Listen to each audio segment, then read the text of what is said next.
Thank you. You're very, very kind. Thank you.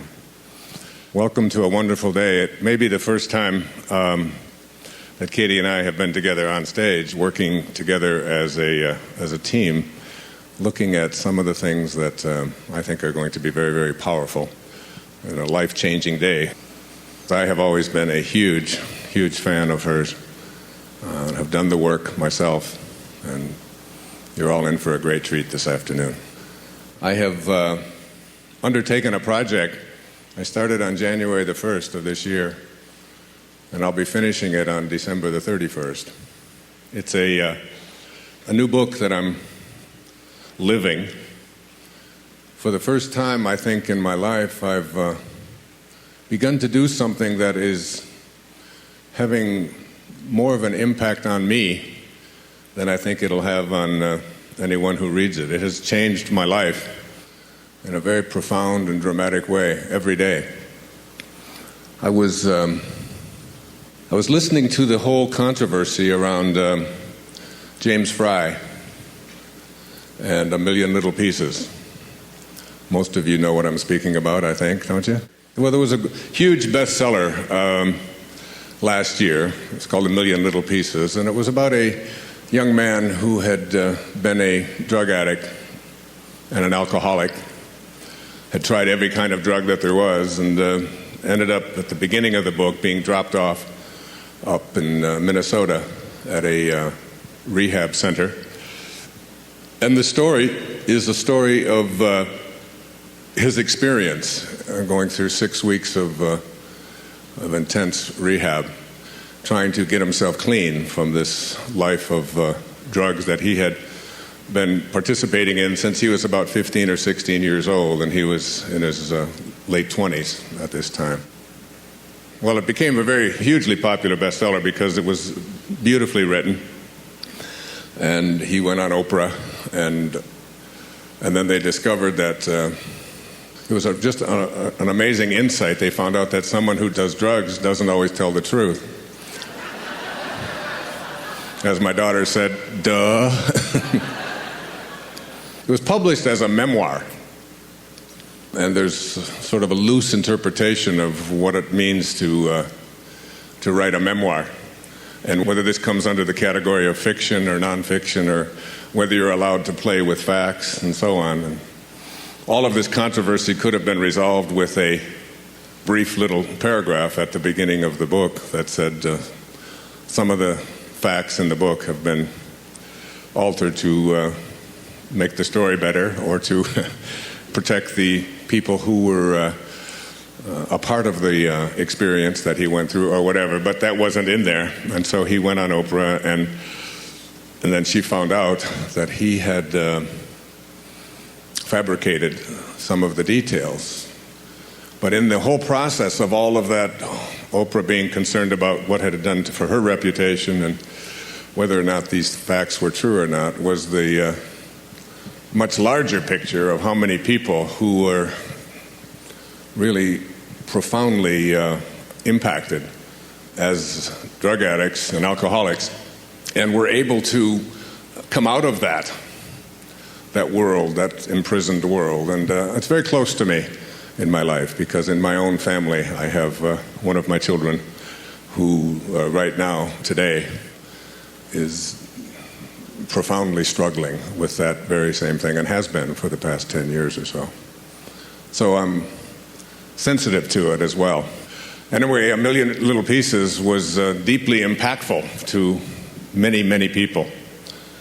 And the controversy stirred, and I saw this young man being raked through the coals because he had changed some of the facts and so on, and that became the whole emphasis on this book. So I called James and told him that I would be absolutely willing to publish anything that he wrote in the future. And my publisher agreed to that. While he was going through this rehabilitation experience of his, he came across a book that I had read when I was taking a philosophy course back at the university, and at the University of Michigan in 1965, I think it was, or 1966. It's a book that was written 2,500 years ago.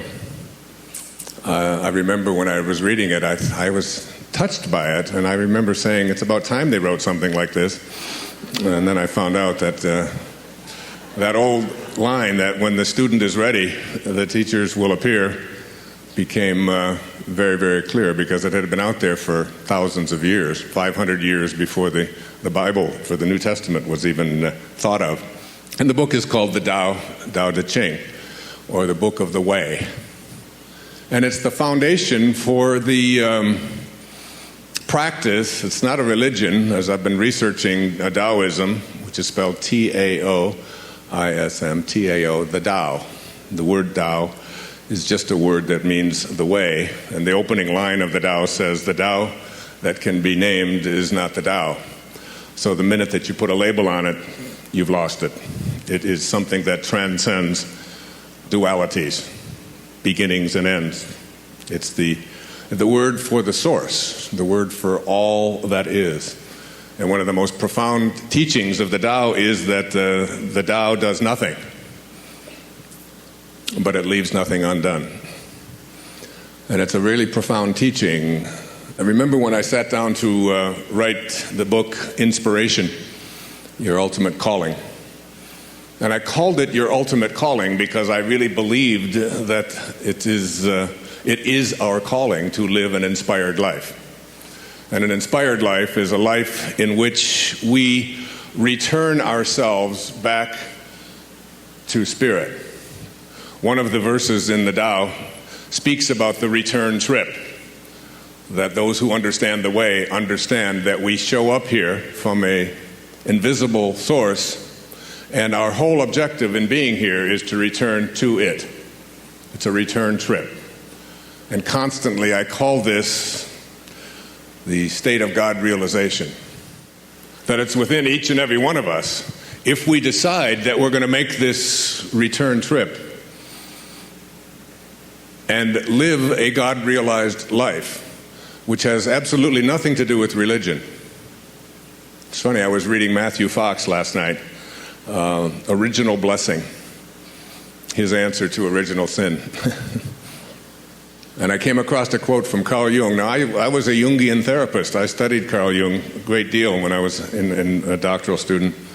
And Carl Jung, I didn't know that he had said this. I looked up the quote last night. He said, the surest way to lose your soul is to believe in a God outside of yourself. And then he said, there's an awful lot of people who have gone to church on a regular basis who've been on a one-way trip to losing their soul, who believe in something that is external to ourselves. And if you begin to study this idea of a God or a source or a spirit or an intelligence that is not something that is external to you, but that in fact is you, is the source of all of us. In the Tao, they call this the world of the 10,000 things. And the 10,000 things is just the ultimate number to represent everything that is in the material world. So that everything that originates in the world of source, in the world of non-being, all being comes from that place. And all the great spiritual texts that have been written about this have always intrigued me, and the number around it is, when I sat down to write Inspiration, I knew that I was going to write 18 chapters. And somehow that number has always been intriguing. You know? And it's an interesting in spiritual text that the number 18 stands for one infinite source. One infinite source, 18. So all of you born on the 18th, you know, you get something for nothing today.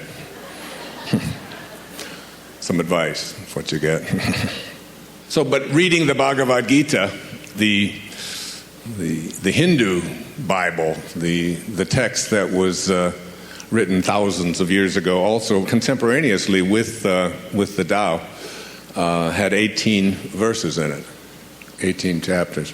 It's Krishna, God, speaking to his disciple, Arjuna, who is on a battlefield and about to go into battle, and his charioteer, who's just ready to take him into this battle, and the two armies are lined up on either side of this great field, and they're off to go and slaughter each other.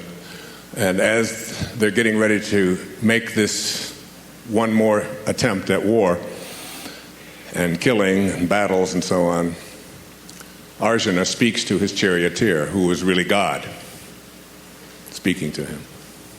And in 18 verses, he gives him the book that Gandhi read every day and based his life upon, the Bhagavad-Gita, the way of the Lord. And you can all read it in about an hour and a half or 2 hours. You can read the whole Bhagavad-Gita, and the same with the Tao. But you can spend a lifetime studying it and contemplating it and being involved in it. It's the same number of holes on a golf course. I don't know, there's something about that maybe has something. And so I hadn't really thought about this, and then when I heard James Fry speaking, when I read the book and then listened to him on a few of the interviews, and then read the book even more carefully, I discovered that the only thing that helped him through the entire process of this recovery and overcoming this horrendous addiction from heroin and crack cocaine and vodka and everything that you could possibly think of was reading the Tao. And I decided that if it had that kind of an impact on him, and I sent a copy to my daughter, who, as I said, struggles with these addictions, I decided that I was going to go back and look at the Tao again. And as I opened it up, guess how many verses, how many chapters there are in the Tao? No, there are not 18. But it's the same number. 81. Infinite source once. Infinite source once. 1881. And I had done 18 chapters for the inspiration books. And as I talked to James Fry, I discovered that he had picked up a copy of the Daodejing. Now, the Daodejing has, I'm just giving a conservative estimate. I think there are maybe 2,500 to 3,000 translations of the Tao. So that when you read the Tao, you're reading somebody's translation of it. And it's ancient Chinese language written at the same time. He was a contemporary of Confucius. So it goes way back. And trying to find out exactly the idioms and what was being said here, because Lao Tzu never wrote a word of it from all the things that I could find out about it. He just dictated it as he decided to leave this world that he was in and go off and live in harmony with the Tao. And his dictation was recorded supposedly by a gatekeeper, and it has survived all of these years. But the translation that James read and studied and practiced every day, and throughout a million little pieces, he would have these little references to how what was said in the Tao really made sense to him in terms of his sobriety and in terms of him changing what it is that he was living and experiencing. And he decided that this was perhaps the most important book he had ever read, and it just kept coming back at me. So there are always weird kind of, Jung called them synchronicities, but there's these, it just kept coming back at me. And so I went and found the edition of the Tao that he had read that touched him so deeply, and he had forgotten also to give credit to the translator of this particular book, but he was advised to do so, and he did in future editions, as well as adding a little paragraph as a disclaimer, because to me it was important that the words that's in there be circulated to as many people who are struggling with addictions as possible. So this one that he read was translated by a fellow named Stephen Mitchell, and I found that out when I was up in Wyoming with Katie, Byron Katie, who sits right over here in the front row, and you'll be listening to this afternoon, one of the most fascinating afternoons of your life. Oh, by the way, this is Katie's husband. She is married to Stephen Mitchell, and he's sitting right there. Stand up, Stephen. I want all of you to meet. He's one of the great scholars alive today, Stephen Mitchell. And I've read about 25 translations of the Tao this year, and this is by far my favorite. He put it into words that are applicable to all of us today. I don't think we have that here, but you can find it in bookstores any place. So, as I am writing, I decided that I was going to write a book called Change the Way You Look at Life and the Life You're Living Changes. Living the Tao. And since January the 1st of this year, I have been reading, I have this wonderful job. It's just the greatest job. I can't even visualize that I could have predicted this when I was, bagging groceries and delivering pizzas back in Detroit in the 1950s. But this wonderful job, and they pay me. You can't even believe, I don't even want to tell you what they pay me for doing it, but I can't even count it. I need new calculators, all right?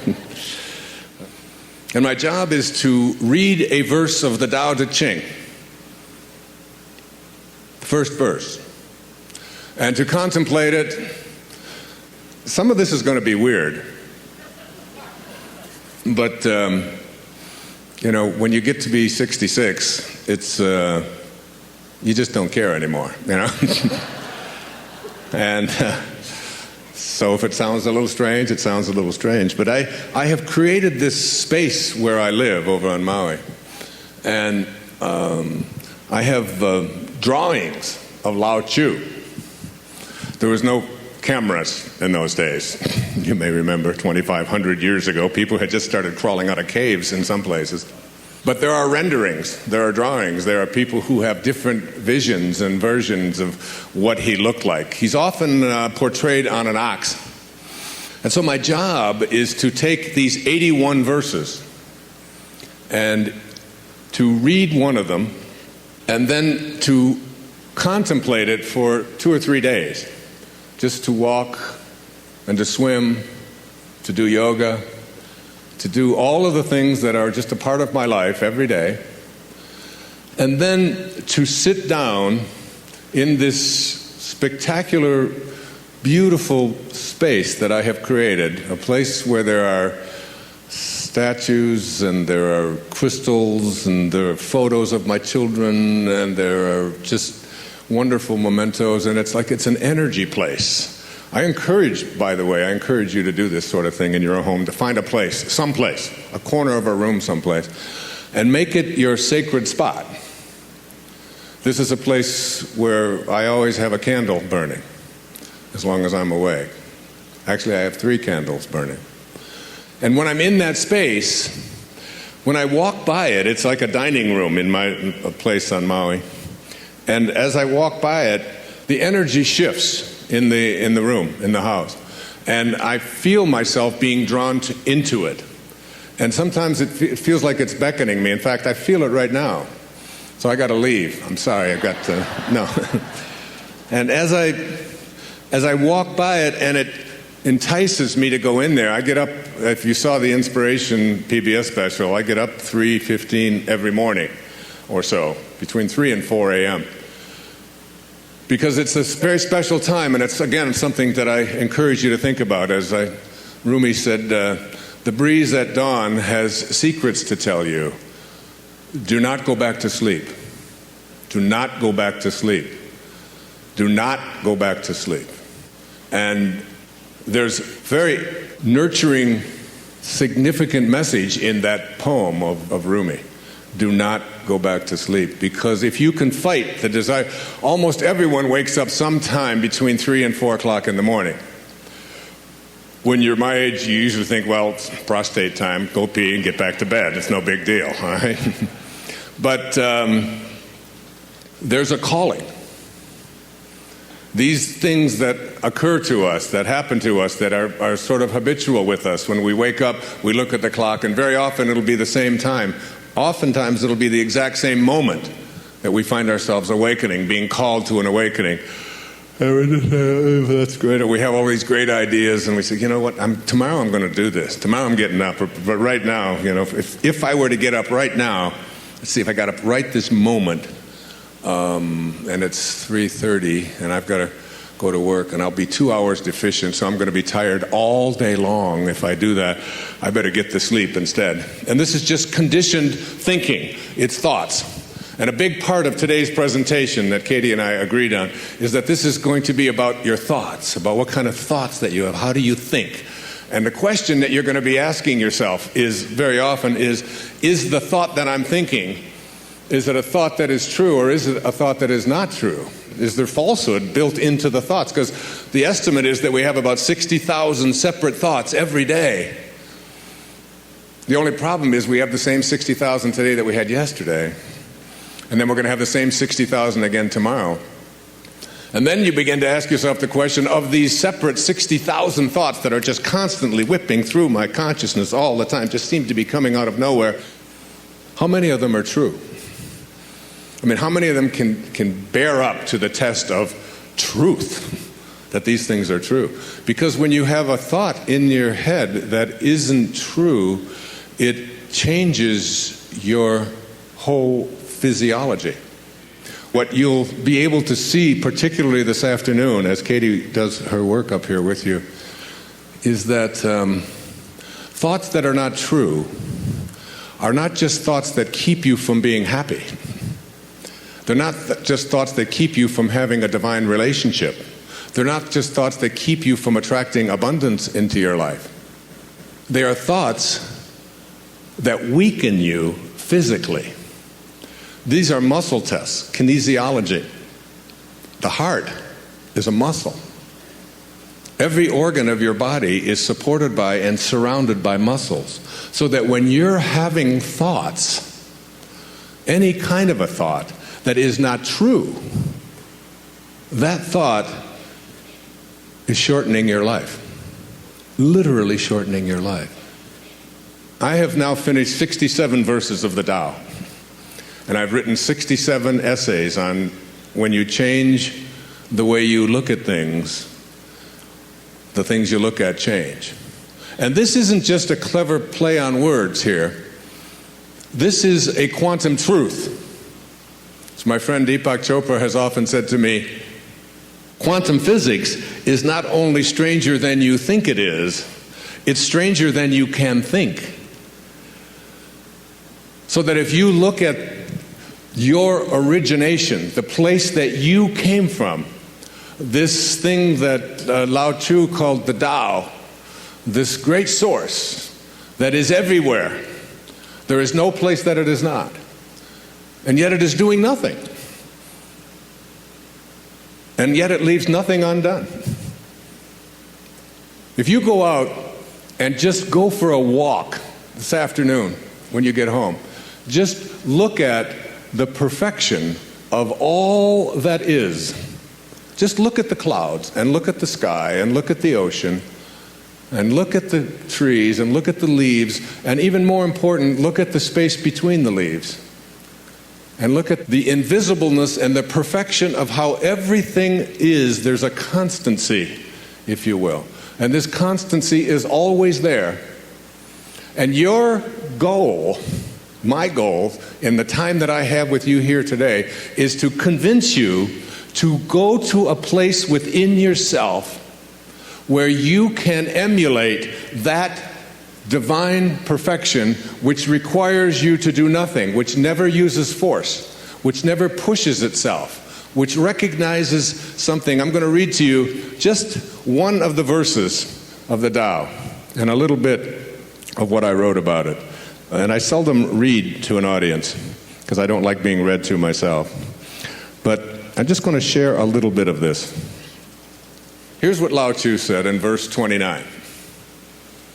Do you think you can take over the universe and improve it? I do not believe it can be done. Everything under heaven is a sacred vessel and cannot be controlled. Trying to control leads to ruin. Trying to grasp, we lose. Allow your life to unfold naturally. Know that it too is a vessel of perfection. Just as you breathe in, breathe out. There is a time for being ahead, a time for being behind, a time for being in motion, a time for being at rest, a time for being vigorous, a time for being exhausted, a time for being safe, a time for being in danger. To the sage, all of life is a movement toward perfection. So what need has he for the excessive, the extravagant, or the extreme? There's a time for everything. Imagine if you knew this. If you really knew that what you were experiencing emotionally in your life was a part of what there is a time for, and that you're not really doing anything. Lao Tzu says it over and over again. You're not doing anything. You're being done. You're being done right now. You're one of the 10,000 things. And it is all being done, all of it. Like I do yoga every morning, or almost every morning, 5-6 days a week. I do this 90-minute Bikram yoga, this hot yoga. And this has helped me so much with just that simple little thing, just remembering what it says in verse 29 of the Tao. That there are times when you're in the midst of yoga, when you have a position where you have to put this foot out, and you have to turn this one down, and you have to get down here like this, and you have to take this arm, and I'm going to do it. And you have to do that for 60 seconds in a 110-degree room. That's after doing many other postures as well. There was a time when I would do that and I'd be so exhausted, and all I could think about was, when is this 60 seconds going to be up? Oh my God, when are we going to get through with this posture? When are we going to get onto where I can lie down on the floor? And finally, and I began to realize as this doing the Tao thing has really changed me dramatically, so that now when I'm in that position with one arm down and one arm up, and it is exhausting, and you're stretching, and you've got your arm right next to your ear, and you're holding on, that you say to yourself, there's a time for being exhausted, and there's a time for rest. There's a time for things not to work out. Imagine if you knew that in the midst of my working with my daughter, for example, when I see the struggle that she's going to, and I can stand back and say, there's a time for her to experience this. And there's a time for her not to experience it. If you read Katie's life, you'll see that there was a time for deep depression. There was a time for fear. There was a time for anger and worry and despair, deep despair. And when you're in those things, if you could step outside of yourself and look at it and say, there's also a time for its opposite. As long as I'm incarnated into a physical world, there's a time for all of it. And as you do, you get to a new place in your life where you begin to look at all the things that are happening to you, because you remember verse 40 of the Tao says, it's all about returning. It's all about returning. Returning to what? Returning to the place from which you originated. The first 9 months of your life, you lived inside of your mother's womb in water. And during those whole 9 months, nobody could get in there and mess around with you. Nobody could get in there and get you to worry about anything. You didn't have sonograms that you'd look at and say, my God, I don't have a nose yet. What the hell's going on? I sure hope I get a nose. And you got into nose therapy and you worry about it. Oh, what if it doesn't happen? You don't do that. And all of a sudden, perfectly, it all unfolds in exactly the way it's going to unfold, independent of your opinion about it. You're not doing anything. Nothing is left undone. You're being done. You're being completed. And you were totally, completely at peace with it. You were surrendered to it. You allowed it. It wasn't a struggle. It wasn't... And then you popped out of there. And then you said, thank you, God. Thank you, Tao. Thank you, Source. We'll take over from here. And that was the biggest mistake. All of a sudden, you took over. And you edged God out. E-G-O. You edged God out. And you took on an ego, didn't you? And what is an ego? It's just an idea. Just an idea about who you are.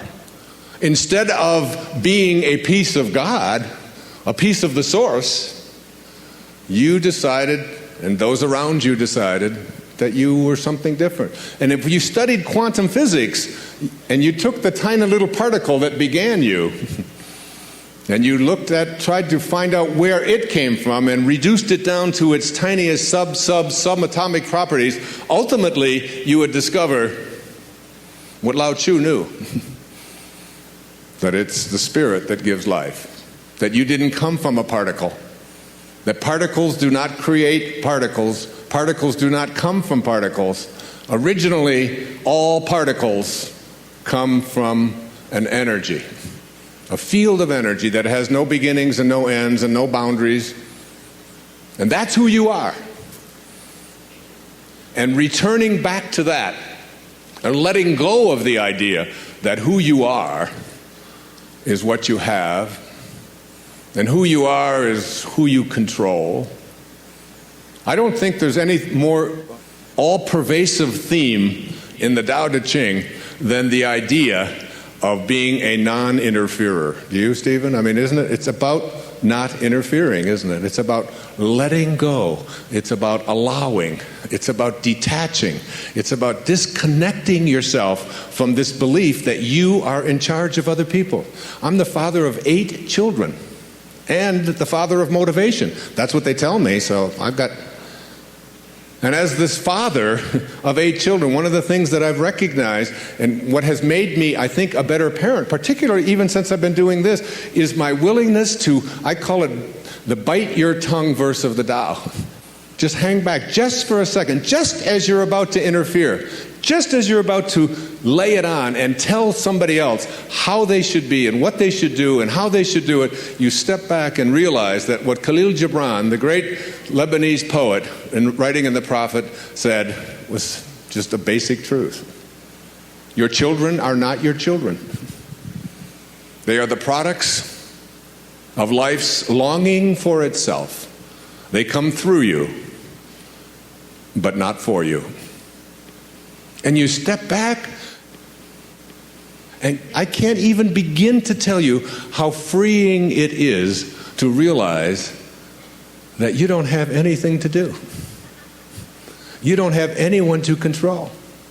You can be at peace. And I watch, and I've become much more of an observer, even on airplanes. I was in London 5 days ago.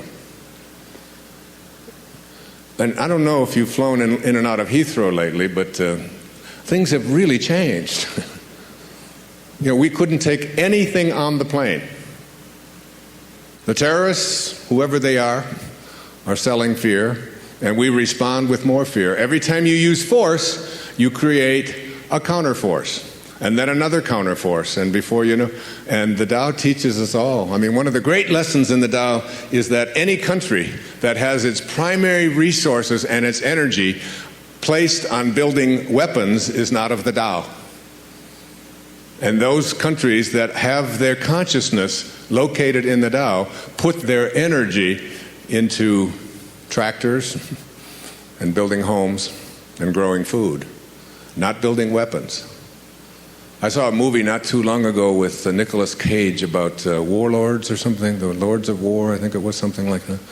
One of those alarming things about how much energy we are in the world creating, energy to destroy ourselves. That we have literally created from our consciousness enough weaponry on this planet to eliminate all life within just a few moments. It's all there. It's all there for us. We've allowed ourselves to move so far away from the great teachings of the great spiritual masters. And we believe that we're a Christian nation or that we're a spiritual nation when we find ourselves having moved away from these simple principles and then getting upset with other people because we can have these kind of weapons, but they can't. And we don't look hard enough at ourselves and all the ways that we have deflected ourselves from the greatest teachings of all of the great spiritual masters. When you start in yoga, I have a 1-year anniversary of doing yoga is October the 1st. That's another thing that if I can encourage even 2 or 3 of you to just get started in, no matter what. Because I was a runner my whole life. I ran, many of you possibly, I'm in many, many marathons. I ran ultra marathons, 52 miles without stopping. Yeah. And many marathons, the Greek marathon. And I got to a point in my life where I wanted to continue to be in shape and to exercise and to keep myself strong and so on. But my back and my joints and my knees and all of those things just wouldn't allow for that kind of work. So I found something which is great. You put a mat here in front of you and you don't have to leave. This is as far as you travel. This is it. That's it. You don't have to go anywhere. If I used to want to run 8 miles, I had to run 4 miles that way and come back 4 miles. Now you can do the equivalent of 8 miles and you just have to go here. That's it. And it's an ancient practice. It's a life-giving, life-loving, profound experience. Not only does it teach you about keeping your cardiovascular system in shape and keeping yourself physically fit and so on, but it allows you also to exercise every organ of your body, including the mind. And it's something I encourage you to look at and think about. The word yoga means union. Union. It's something I just discovered experientially in the past year, but it's something that you can really put into practice and start changing the way you feel and the way you look at everything. There's no better feeling after 90 minutes of yoga than that wonderful connection that you feel to God, that source. So in the process of doing this yoga, I have discovered certain things to teach you and certain things that need to be improved upon. There are 3 factors that you learn when you go into yoga. It teaches you balance, it teaches you flexibility, and it teaches you strength. Now, most of the women, when they start yoga, are pretty good at balance and flexibility, but are very deficient in strength. Most of the men can go in there, they can do the strength ones, but they try to stand up on one leg and move it up like this, and they fall over just instantly, because balance is something that we get. So it gives you an opportunity to work on all of them. So flexibility, strength, and balance. And I was thinking about those 3 things and how they apply in all of our lives, particularly as I'm writing about the Tao. And then I decided to write these principles for living a life that's in balance. And being in balance, to me, is about alignment. And I'd like to just take you down that path just a little bit here this morning about what it means to get yourself back into balance in your life. We are out of balance emotionally and in our minds and what we are capable of attracting and doing with ourselves because we're not aligned with our source. We're not aligned with Tao. When you are aligned, it means that whatever thoughts that you have about what it is that you would like to do, that what you would like to create, about how you would like your relationships to go, about your ability to attract prosperity into your life, about your ability or your capacity to heal yourself of anything that might come your way, anything at all that might come your way. If you have the willingness to give the same energy to what it is that you are desiring for yourself. As Katie was going through, can I talk about your eyes? Is that okay? Okay. I'm asking permission in front of thousands of people here. But Katie was literally going blind and had to go through corneal implants from cadavers twice. And as she was getting ready and prepared to do the last one, we were talking, and I would ask her about it. And what always impressed me so much was she would give the kind of energy to what she wanted rather than having it be totally, completely out of balance. And that's what this is all about. So that as she was going in to have a cornea transplanted from a dead person into her eye so that she could see, talk about seeing through another person's eyes, always she would say to me, no, it's going to work out fine. It's going to be great. It is my intention that... And there was never this out of balance kind of thinking which says, this is what I want. This is what I want to attract. This is what I want to create for myself, whatever it might be. In this book, I deal with it in every single area of our lives. I think it's true in addictions and overcoming addictions. It's true and if you have obesity problems or weight problems, issues like that. I think it's true in overcoming relationship struggles or difficulties. The opening chapter says, an infinity of forests lies dormant within the dreams of one acorn. Listen to that. An infinity of forests lies dormant within the dreams of one acorn. One little seed has a dream, and that dream is so powerful that it can manifest and create just from that dream inside of that, and it literally can do that. The potential that is in the dreams of this tiny little acorn can bring and attract to the world an endless number of trees. I used to say, anyone can count the number of seeds in an apple, but no one can count the number of apples in one seed. When you have dreams or desires or things that you would like to create or attract for yourself into your life, and they're way up here, they're big. But the Tao says that sages never attempt big things. They don't have to do big things. It says in there's a line that says you can get anywhere from here. As long as you're here in your mind, as long as you stay here with what is true. 19 years ago, I drank every day. I never was drunk. It wasn't like I was out there, out of control or anything. I drank every day. And I had a teacher in India who said, if you want to reach the level of consciousness that I would like you to be able to go to, you'll have to live a life of sobriety. And I said, I have no trouble with sobriety. I just like to have a few beers every day, if you don't mind, after I run. He said, no, you'll have to get yourself to a place where... So, as a sage, if you think of yourself as a sage and you want to undertake this thing of giving up drinking or losing 75 pounds or attracting great wealth into your life or building a great bridge across a divide, whatever it is that you might want to undertake. I think about it when I sit down to write a book. I mean, if you sit down and know that you've got to create 300 or 400 pages that has to be legible and it has to all fit together and it has to make sense and it all has to come from your mind. That's just too big. And people who think big generally end up doing nothing because it's just too daunting a task to do big. But anybody can do here. Anybody can do now. Anybody can do this moment. And so what do you do? It's what I said to my daughter this morning. I say it to her every morning when I pick up the phone, wherever I am. Today is a sober day. Just today. Don't undertake giving up anything big like that.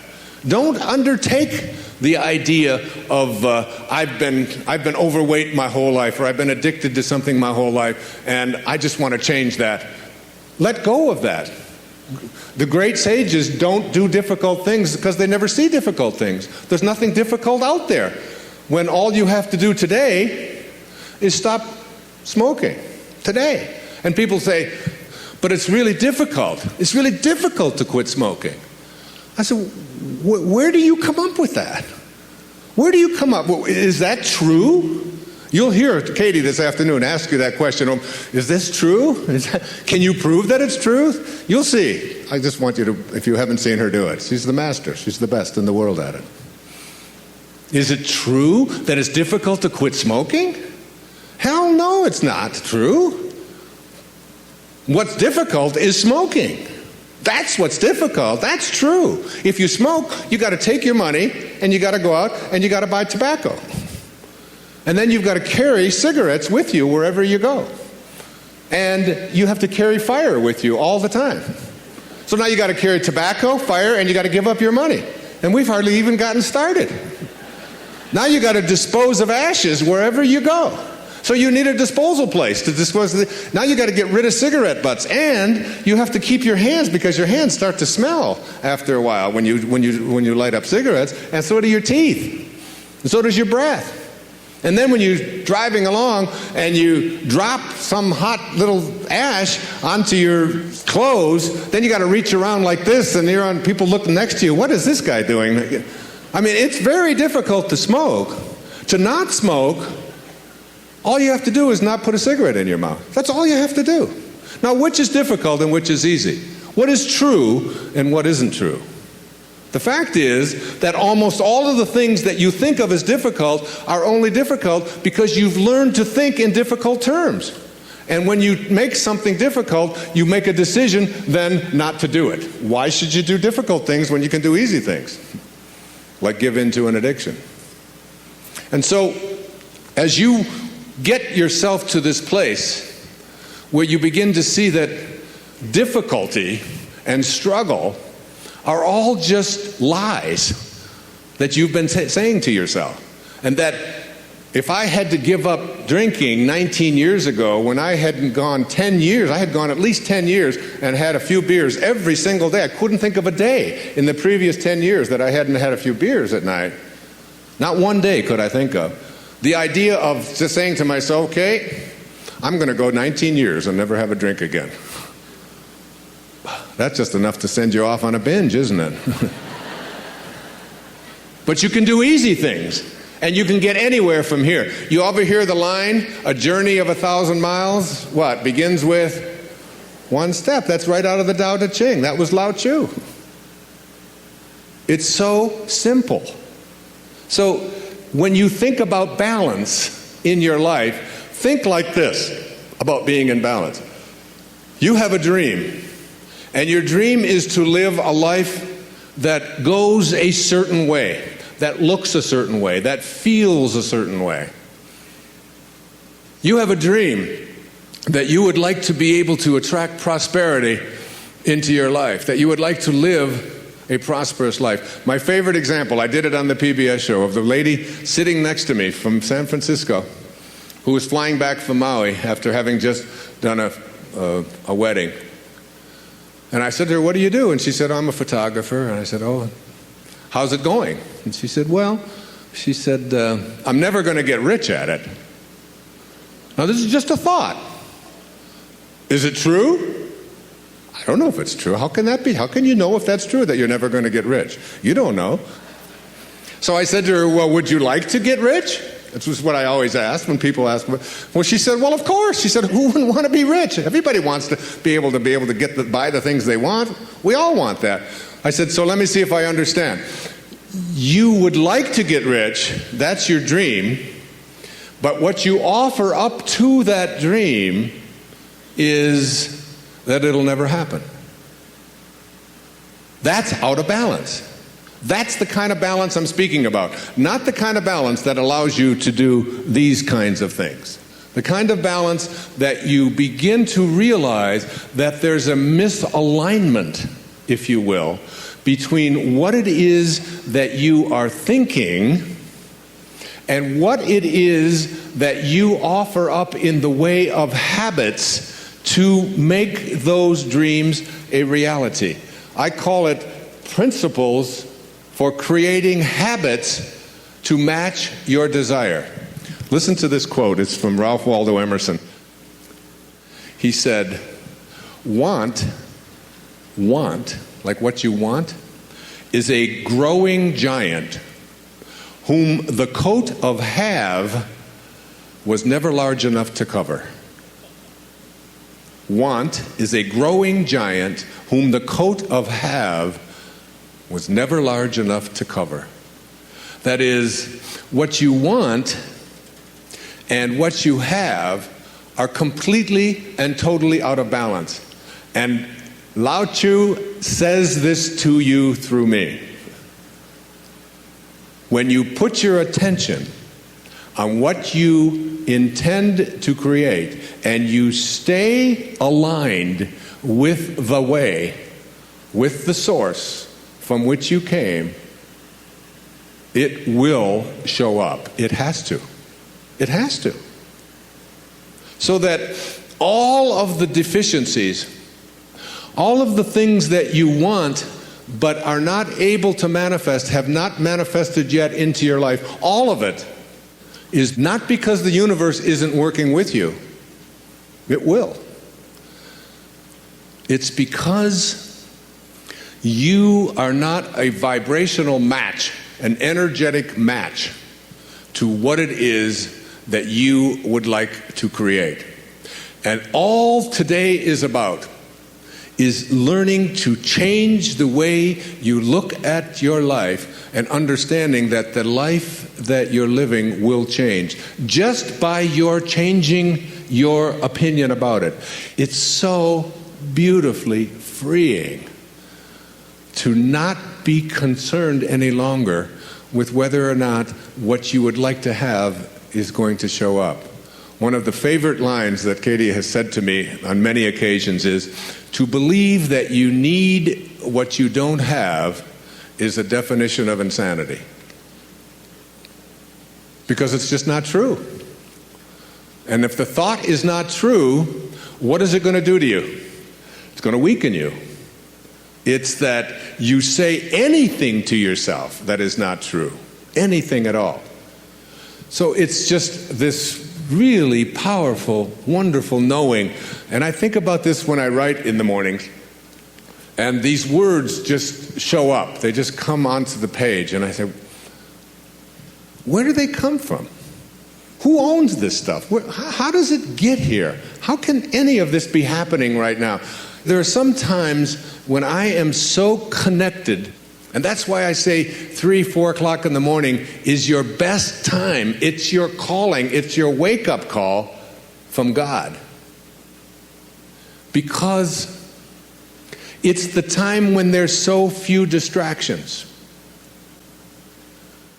In Moby Dick, I remember committing this to memory when I was in high school. Here was Herman Melville, who lived up in western Massachusetts in the 19th century. And he would go out into the cornfields to get a feeling of what it must have been like to be out there on the ocean. And he would lie there on the cornfield. Imagine lying on the ground in the cornfield in the middle of August and seeing nothing but corn silk, as far as you can see. That was Ahab out there looking for his Moby Dick.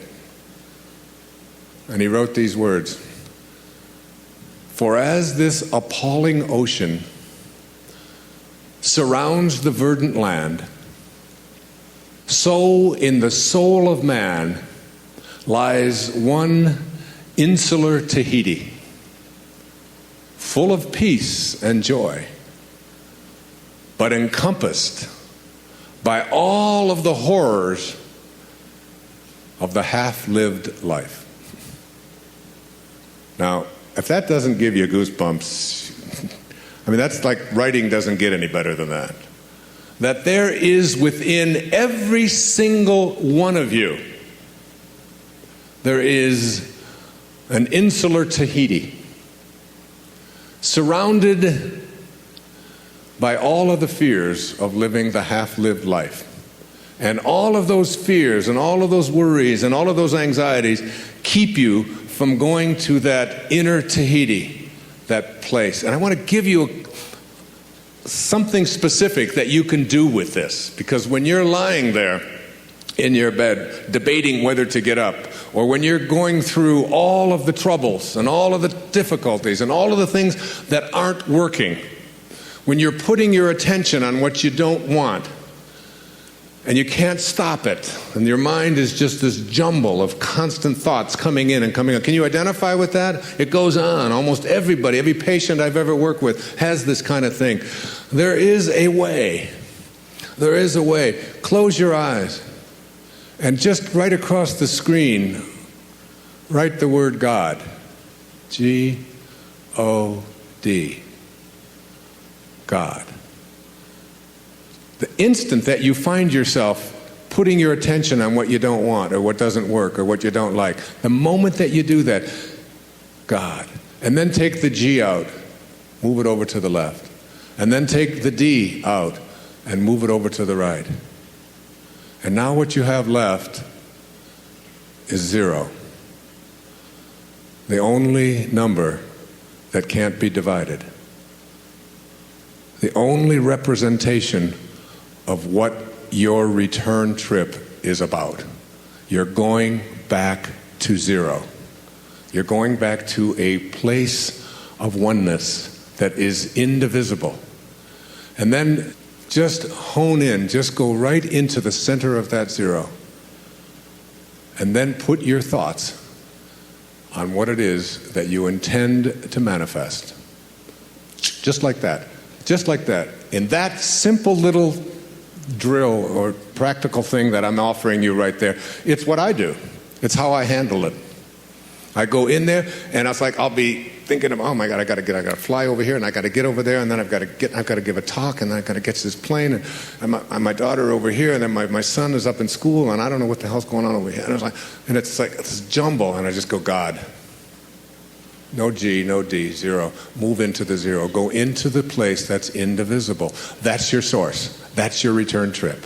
And in that place, in that perfect, beautiful, soft, gentle, impenetrable place, you will no longer put your attention on anything that you don't want. It is so simple, ladies and gentlemen. This idea that is at the core of all of our teachings. I've been out there doing this for over 30 years now. Your Erroneous Zones was published 30 years ago. And what I've discovered is what Earl Nightingale told me when I was just getting started in this whole business. When something called the strangest secret. We become what we think about all day long.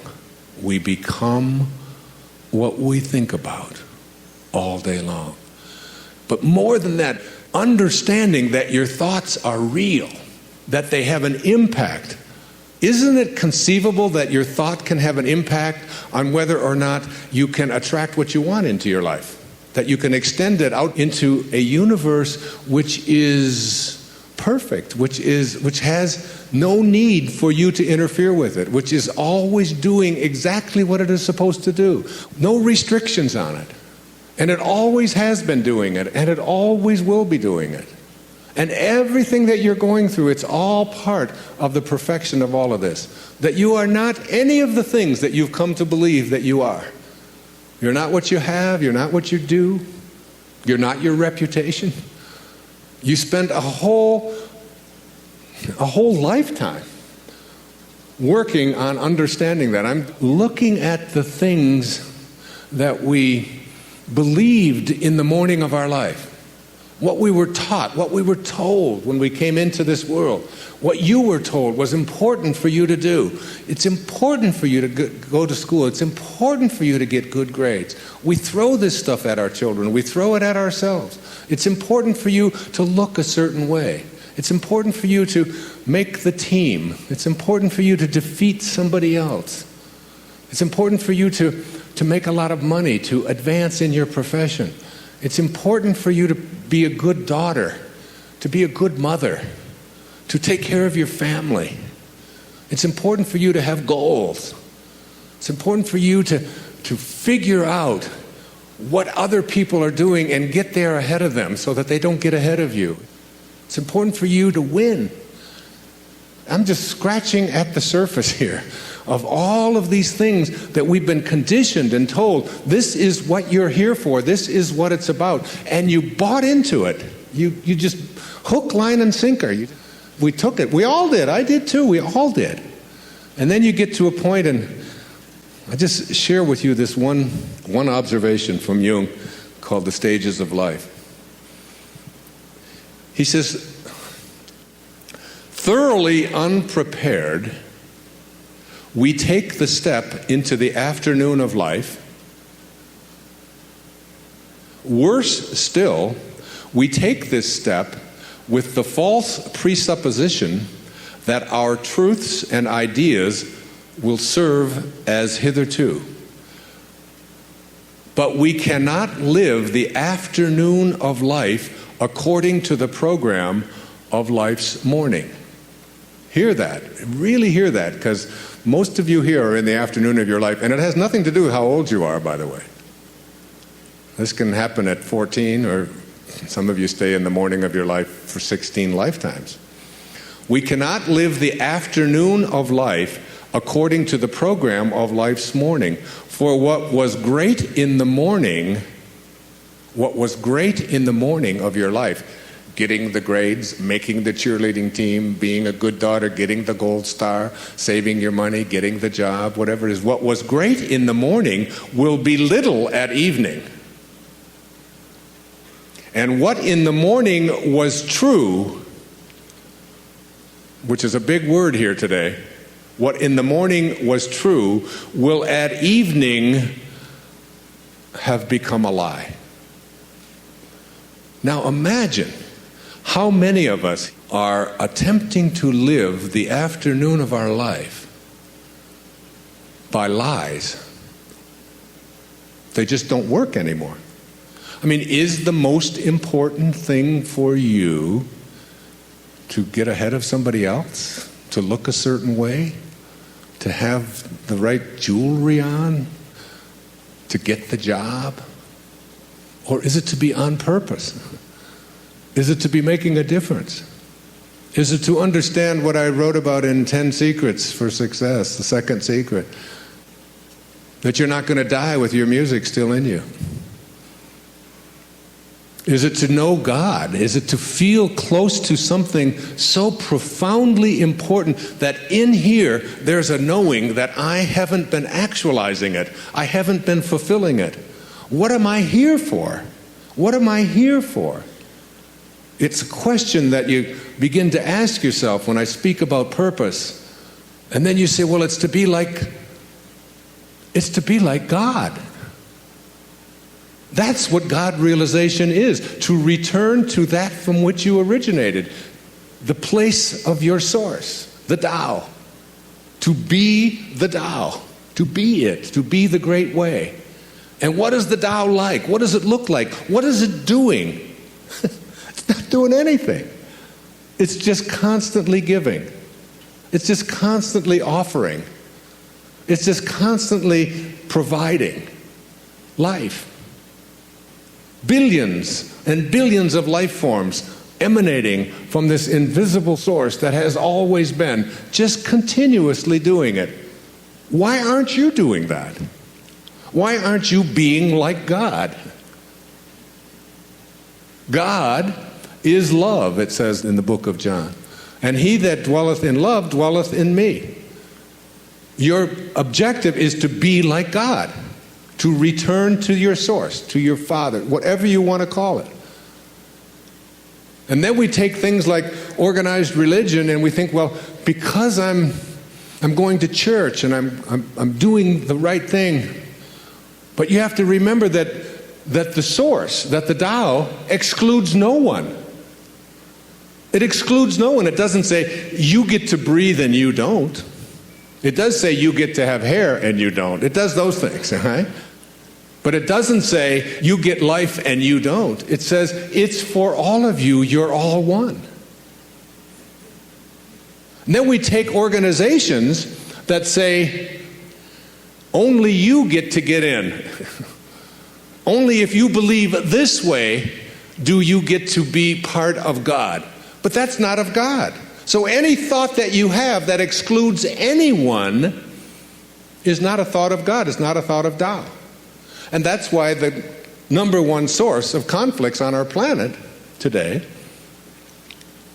is about organized religions fighting organized religions. And none of it is of God.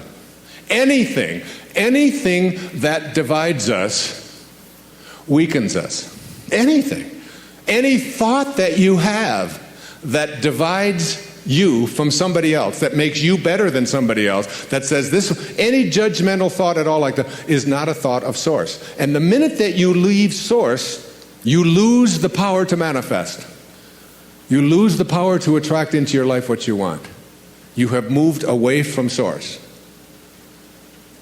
And any thought that unites us, that includes us, that is of service, any thought of spirit and spirituality that brings us together as one and recognizes the truth that all of us have come from the same source and that we are all breathing the same air and that we all came from the same place. So where does any organization that includes one and excludes other fit on the God realization scale? Way down here. You have to really be careful if you want to live the Tao, if you want to live this thing I'm speaking about and get yourself back into balance, if you want to be in balance, then your habits have to start matching up with your desires in everything that you do. And it's just a simple matter of deciding to do it in all of your thoughts. Every place that you have any thought that is not aligned. Any place, any thought. So here are the thoughts that I'd like you to look at that keep you from the truth of Tao. All right? Every thought that you have that is on what's missing in your life. Every thought that you have about what's missing in your life is an energy that allows you to become a vibrational match to attracting more of what's missing in your life. If you are what you think about, then you have to start getting real careful about what you think about. Now you have to start this with being cautious about every conversation that you have with your friends, with your relatives, with your mother, with your husband, with your children, that focuses on what's missing in your life. Because if you want to attract something into your life, something good, something grand, something godlike, something prosperous, something of well-being, health, whatever it might be, if you want to attract that into your life, but you're talking about what's missing and thinking about what's missing, and you understand that what you think about is what expands, you will continue to expand more of what's missing, and you'll continue to attract what's missing in your life. I never talk about what's missing in my life. I only put my attention on what I intend to create. And I have shifted it. And I learned this lesson a long time ago, but the place that it probably expresses it better than any is Esther and Jerry Hicks' book, Ask and It Is Given. The teachings of Abraham, it's called Learning to Manifest Your Desires, have more than anything, I think they're the greatest, among the really greatest teachings on the planet today. And I know Esther and Jerry, I know them well, I've been with them on many occasions. It's about practicing this idea of not putting your thoughts on what is missing and shifting it to it's on its way. It's on its way. It's on its way. 4 words, just get them tattooed someplace inside of you. Whatever it is that you would like to attract into your life, know that it's on its way. And I want to say to you that as you begin to get your thoughts more harmonized with Tao thinking, that is, with the thinking of the source, the thinking of God, that which always has been, that which does nothing but leaves nothing undone, as you begin to more and more harmonize in this way, what happens is that you start elevating your thoughts so that the habit of how you think becomes more harmonized rather than a polarity with what you want to attract. It becomes harmonized with it, and it becomes your natural way of how you think all the time. And you start then beginning to teach your children the same way of thinking. So you just catch them when they start saying things like, oh, with my luck it won't work out. Why have any of us ever learned to say, with my luck, and having it mean things aren't going to work out? Why wouldn't you say, and just have it as your habit, with my luck, it'll probably show up faster than it normally does? Why not have that kind of a way? Because here's what happens. As you begin to shift the way that you think and have an anticipation that this thing is going to work out for you, you can only act upon your thoughts. And as you get these higher and higher thoughts, what happens is that the thought is now more aligned with what it is you want to attract, and then you start acting upon that thought. And as you start acting upon the thought that it will work out, that it's probably on its way, you start to see how this whole system all works. In other words, call it the universe, whatever you want, begins to conspire with you. It begins to act almost in where you suddenly become a collaborator with fate. And instead of fate being something that just might or might not happen to you, you're in collaboration with what it is that you want to attract. I mean, ask any physician, there's physicians here today, ask them about something called the will to live. Ask them about somebody who's going in for a corneal transplant and thinks that I'm going to see when this thing is done, rather than someone who thinks it probably won't work out. And which one would they rather work with? What is this thing called the will to live? What is this thing, this inner kind of thing that says, I refuse to allow myself to think? I say to my mother, who's 90 years old, almost 91 years old. I was with her for the last 5 days, every day, all morning long with her. And she's been going through some difficulties and so on. Most of you saw her on the PBS show, if you saw The Inspiration. She has always said to me how she was going to die. She said it to me when she was 60. What her death was going to look like. When she was going to die in her sleep, and it was going to be, it was going to be a peaceful thing, and she was going to do it when she was ready. When she was ready, she would leave, and she would know when it was time. And she says, and don't think it's time. I said, well, you got a hangnail there. Maybe we should just move on with it. And she said, no, I'll tell you when I'm ready. But she has always said, I will never allow Alzheimer's into my life. She's always said, that is not something, she'll say things like, well, I can't remember this name quite as well as I did before, but that concept of all, it's just not anything that I've ever allowed myself to think is a possibility. And I said to her, well, what if you're wrong? She'll say, well, who'll know the difference? And they've done research on this, in studies on gerontology, where what does your life look like from 60 plus? Versus what does your life look like from 60 down into your 20s? That people who live a dynamic life into their 60s, 70s, 80s, and 90s, people who feel strong, who don't feel that getting older means that I have to in any way decline any place, physically or mentally. Getting older has nothing to do with the concept of declining. That when people are in their 20s and 30s and 40s and 50s, and this is their perception of what their life is going to be like when they're in their 60s, that those people have a much greater chance of not attracting the kinds of diseases that are so much age-related as do people who think of old as infirm and declining throughout their 20s, 30s, 40s, and 50s. That you change the way you believe about that and you say declining is not a possibility. I don't think about what's missing. You don't put your attention on what's missing. You don't tell other people about what's missing. And you don't tell other people about what you can't do and what isn't working and how terrible the world is. And the Tao teaches so much of it was written for leaders, people in positions of power. But I've translated all of that into your own level of leadership.